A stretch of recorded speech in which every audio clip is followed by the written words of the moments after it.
છું આપની સાથે કૃતિ. સ્વાગત છે આપનું મંતવ્ય ન્યૂઝની એક વિશેષ રજૂઆત વાનગી શોમાં. ટાઇટલ સ્પોન્સર્ડ બાય એલજી બાંધાની હિંગ, essence of authentic taste since 1894, co presented by Varmora homeware and mother's recipe પ્રેમનો સ્વાદ. દર્શક મિત્રો, નાચોસ એ લોકપ્રિય મેક્સિકન વાનગી છે. તો આજે વાનગીના રસોડે નાચોસ નથી બનવાના, પરંતુ રાગી નાચોસ બનવાના છે. જી હા દર્શક મિત્રો, રાગી એટલે આપણા સ્વાસ્થ્ય માટે એકદમ ગુણકારી. અને આજે આ રાગીની જે વાનગી બનવાની છે, એટલે એમાં થોડું ક્રિસ્પી વર્ઝન પણ આવવાનું છે, હેલ્ધી વર્ઝન પણ આવવાનું છે. એટલે હેલ્થની સાથે સ્વાદ, આ બંનેનું પરફેક્ટ કોમ્બિનેશન તમને જોવા મળવાનું છે. તો ચાલો વધુ વાર નથી લગાડવી અને આપણા મહેમાનને પણ મળીએ અને કરીએ આજના કાર્યક્રમની શરૂઆત. તો દર્શક મિત્રો, આજે ફરી એકવાર વાનગીના રસોડે જિગીશાબેન મોદી જોડાઈ ગયા છે. જિગીશાબેન, આપનું સ્વાગત છે વાનગીના રસોડે. અને અમારા વ્યુઅર્સ હવે તમને ઓળખી ગયા છે, એટલે આપના ઓળખાણ આપવાની હવે જરૂર નથી રહી. તો હવે સીધા વાનગી તરફ આપણે આગળ વધીએ છીએ. અને સૌથી પહેલા વાનગી વિશે જણાવો. આમાં નાચોસ છે ને, અત્યારની પ્રજાને બહુ જ ભાવે. બિલકુલ. હવે એને આપણે ખાતા રોકી તો ના શકીએ, તો આપણે હેલ્ધી એનું વર્ઝન બનાવ્યું છે. રાગીનો લોટ લીધો છે, પણ તમે કદાચ એને કલર ખ્યાલ આવશે કે આ રૂટીન કરતાં કંઈક અલગ છે, પણ પછી તમે એમને સમજાવો કે ભાઈ હેલ્થ માટે આ સારું છે, તો એ ચોક્કસથી આને એક્સેપ્ટ કરશે. અને તમે ચાખજો અને તમે જ કહેજો કે ખરેખર બહુ એવો વધારે કોઈ એવો મેજર ડિફરન્સ નથી હોતો, પણ હેલ્થ માટે વિચારતા હોય ને તો આ ચોક્કસ બેસ્ટ ઓપ્શન છે. ઓકે, તો હવે ટેસ્ટ કરવા માટે હું તો એકદમ આતુર છું. એટલે એવું કહી શકાય જિગીશાબેન કે ટી ટાઈમ હોય કે પછી સ્નેક ટાઈમ હોય, બંનેમાં આપણે ચાલી જાય એવી મસ્ત વાનગી છે. તો કરીએ શરૂઆત. સૌપ્રથમ ઇન્ગ્રીડિયન્ટ્સ જોઈ લઈએ. હા, રાગીનો લોટ છે, ઘઉંનો લોટ, ચોખાનો લોટ, તેલ, બેઝિક મસાલા, ચાટ મસાલો, જીરું અને નાચોસ સાથે સર્વ કરવા માટે મેંગો સાલ્સા બનાવ્યા છે. ઓકે. અત્યારે મેંગોની સિઝન છે એટલે મેંગો સાલ્સા બનાવે છે. આમ તો છે ને નાચોસ યુઝ્યુઅલી આપણે ચીઝ ડીપ સાથે ખાતા હોઈએ, પણ અત્યારે મેંગોની સિઝન છે તો મેં મેંગો સાલ્સા જોડે સર્વ કરવા વિચાર્યું છે. વાહ. ચલો આપણે ચાલુ કરીશું. યસ. હા, સૌથી પહેલો આ 1 કપ રાગીનો લોટ છે, એમાં આપણે અડધો કપ ઘઉંનો લોટ લઈએ છીએ.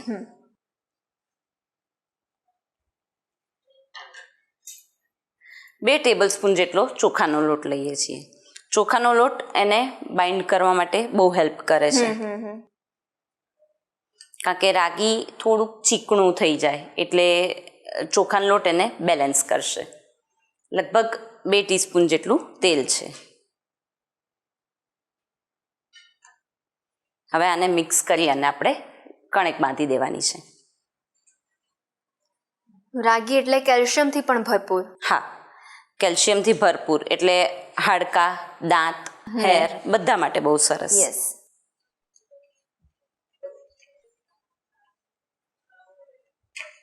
આ રીતે પહેલાં બરાબર મિક્સ કરી લેવાનું છે અને પછી થોડું થોડું પાણી નાખતા જઈને કણેક બાંધવાની છે. ઓકે.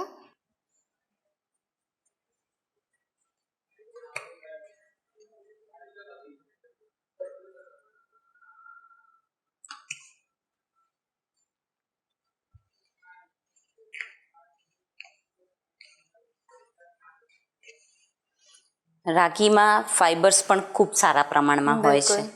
એને કારણે તમે જે પેલું વજન ઉતારવાની ઈચ્છા ધરાવતા હોય ને એ લોકો માટે પણ આ સારું ઓપ્શન છે. યસ.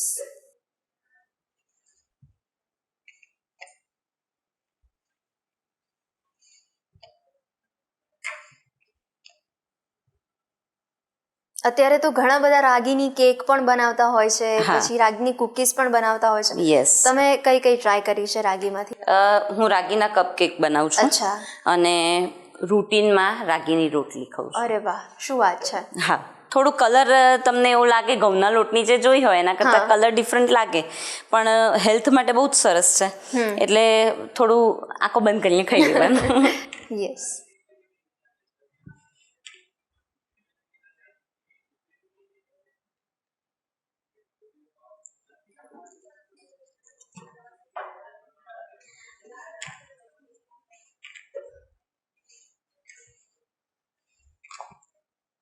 થોડું થોડું પાણી ઉમેરતા જવાનું, કારણ કે રાગી છે અને ચોખાનો લોટ છે એટલે એ પાણી ખૂબ એને શોષે.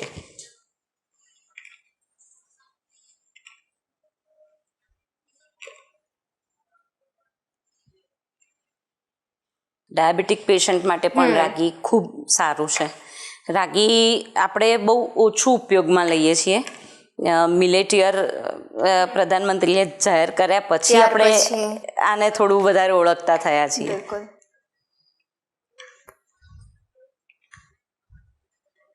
બાકી મહારાષ્ટ્ર બાજુ ને એ બધે તો નાચણીનો લોટ આને કહેવાય, અને ત્યાં એ લોકો નાનપણથી જ બાળકોને આપતા હોય. એટલે આપણા નાના નાની અને દાદા દાદી આનો ઉપયોગ કરતા હતા, પણ આપણે એટલું બધું રેગ્યુલર ડેઝમાં ના લઈએ, નથી કરતા.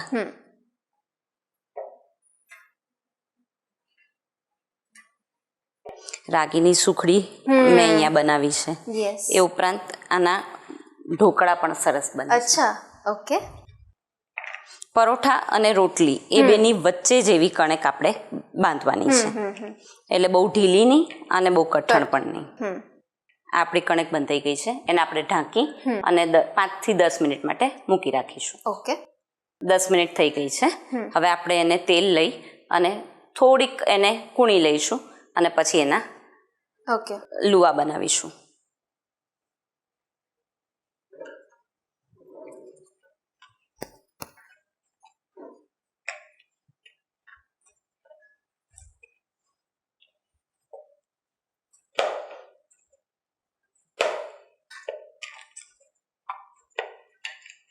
હવે આપણે એના નાના નાના લુવા બનાવીશું, કારણ કે આપણે નાચોસ નાના કરવા છે એટલે કણક નાની જ લઈશું. તો રાગીના નાચોસ સિવાય પણ મિલેટમાંથી આપણને કોઈ નાચોસ બનાવવા હોય તો શેનો ટ્રાય કરી શકીએ આપણે? આ રાગીનું તો આપણે બનાવીએ છીએ, બરાબર. એ ઉપરાંત મિલેટ એટલે લોટ આપણે જવારનો હોય એના પણ બનાવી શકાય છે. પણ એકલા જવારના નહીં બનાવી શકો, તમારે જોડે ઘઉંનો લોટ ને એવું લેવું જ પડે, થોડુંક તો લેવું જ પડે. લુવા થઈ ગયા છે, હવે આપણે એને વણી લઈશું.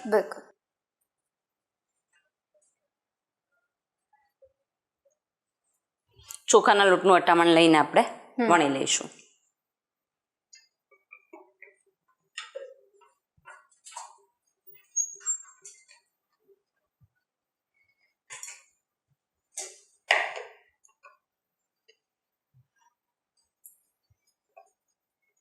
સરસ પતલા વણવાના છે, અને આને જો તમારે ઉતાવળ ના હોય ને તો તમે એને કપડા ઉપર એવી રીતે સૂકવી દેવાના. જ્યારે એ બિલકુલ કડક થઈ જાય ને પછી જ એને તળવા લેવાના. પણ આપણે અત્યારે ઇન્સ્ટન્ટ કરવું છે તો એને લોઢી પર થોડુંક ઉપર નીચે શેકી લઈશું અને પછી એને તળીશું.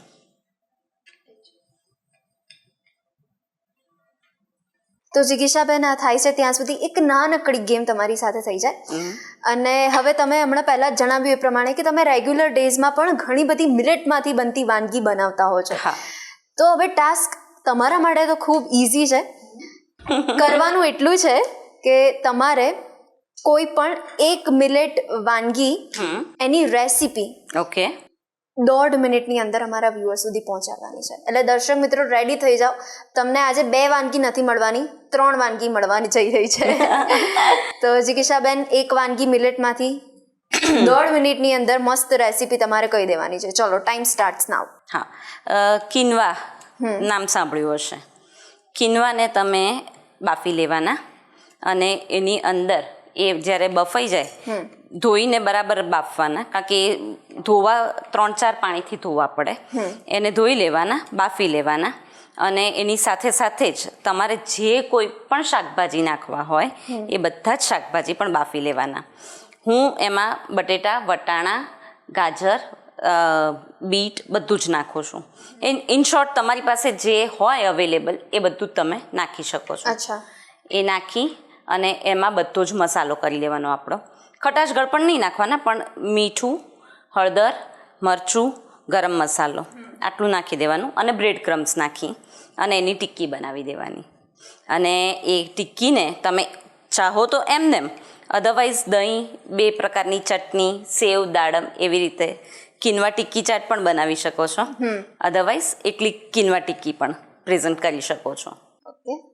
શું વાત છે જિગીશાબેન, ખરેખર મને તેમજ અમારા વ્યુઅર્સને આજે ગેમના બહાને એક લાભ મળી ગયો કે બેની જગ્યાએ 3 વાનગી શીખવા મળી ગઈ છે.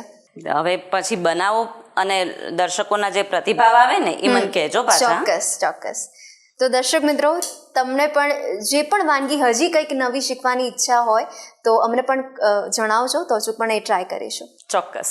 હવે આપણે વણી લીધા છે, એને આ રીતે થોડું થોડું પ્રિક કરી લેવાનું છે, જેથી કરીને ફૂલે નહીં. નાચોસ છે એને આપણે એને બહુ ફૂલવા નથી દેવાના, રાઈટ? એટલે એને આપણે પ્રિક કરી લેવાના છે. ત્યાં સુધી આપણે લોઢી ચાલુ કરી લઈશું.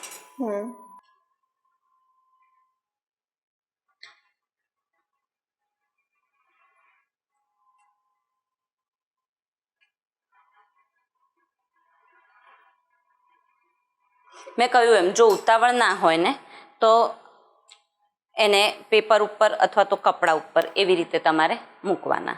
ઓકે. જો આ રીતે એને કાચા પાકા કરી લેવાના છે. આને કારણે કેવું થશે કે તળવામાં એ તરત ઉપર આવી જશે.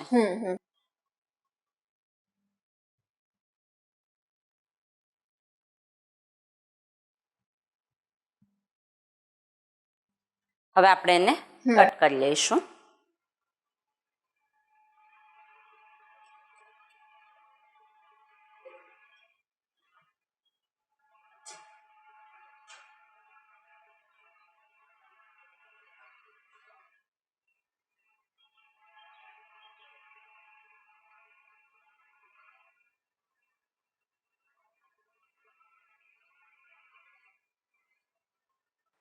આ બનાવતી વખતે તમે સૌથી વધારે કઈ બાબતનું ધ્યાન રાખો છો? સૌથી વધારે તો એ બહુ તળાઈ ના જવા જોઈએ, અને જ્યારે મેં કહ્યું એ પ્રમાણે કણેક બાંધતી વખતે ખાસ ધ્યાન રાખવાનું. કારણ કે બહુ કઠણ હશે કે બહુ એ પોચી હશે તો આમાં તમને જોઈએ ને એવું રિઝલ્ટ નહીં મળે. યસ.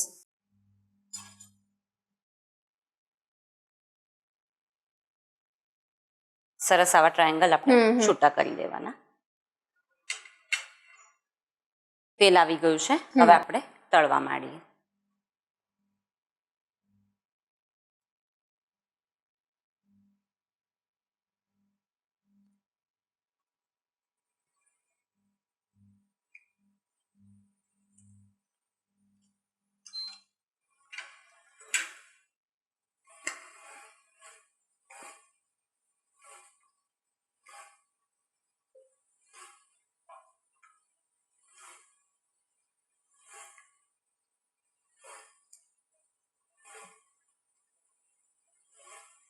આ રીતે આખા ડૂબી જાય ને એટલા તેલમાં તળવાના એને.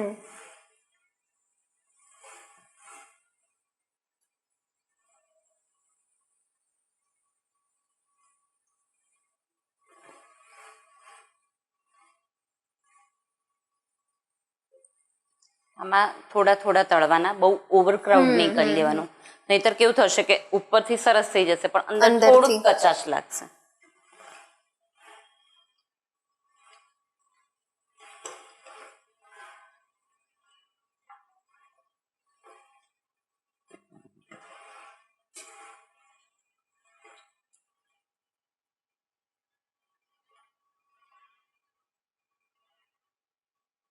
સરસ તળાઈ ગયા છે, હવે આપણે એને કાઢી લઈએ.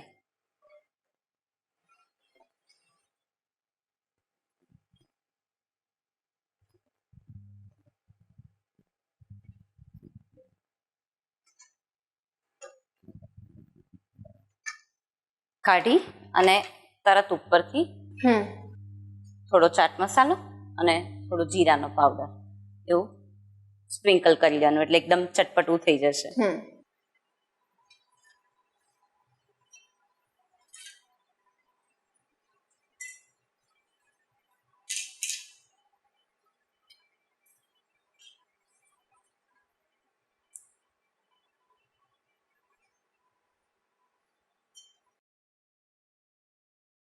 તો તૈયાર છે આપણા રાગી નાચોસ. યસ.